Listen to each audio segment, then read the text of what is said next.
Okay. Ngayon mga repa, magkwekwento ulit ako sa inyo ng mga nakakatawang karanasan ko dati sa school. Kaya inuulit ko, para sa ating mga batang manonood, huwag na huwag niyong gagayahin ang mga ikikwento ko dito. Kung ayaw niyo mapagalitan kayo ng mga magulang niyo, kasi pawang mga eksperto lang ang mga nakakagawa neto.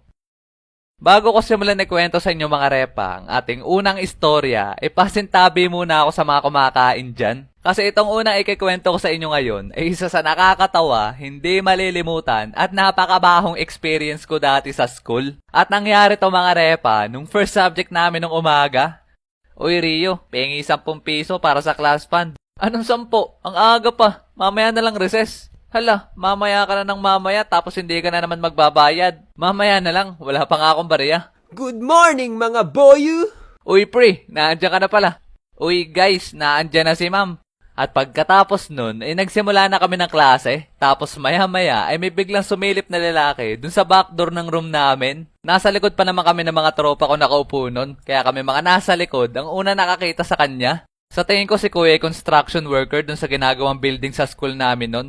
At pagkatapos nun, tinawag niya yung teacher namin at nagtanong kung pwede daw makigamit ng CR dun sa room namin. Pumayag naman si ma'am tapos diretso balik sa pagtuturo. Noong mga panahon pa naman na yun, nakaupo kami ng mga tropa ko malapit sa CR.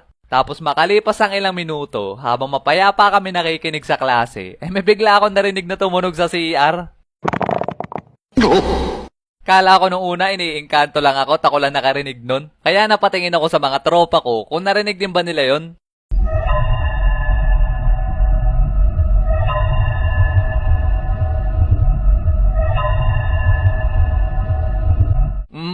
Positibo. Narinig din nila yung narinig ko. Talaga naman pahirap pa kami magpigil ng tawa ng mga oras na yon. Kasi baka masermonan kami nung teacher namin na terror. Tapos maya-maya ay natapos na si kuya. Sabay dumiretso labas agad siya sa room namin. Wala nang sabi-sabi sa teacher namin. Talagang diretso labas agad siya. At pagkatapos nun, ang mga sumunod na napangyayari, para kaming plinashbang mga repa.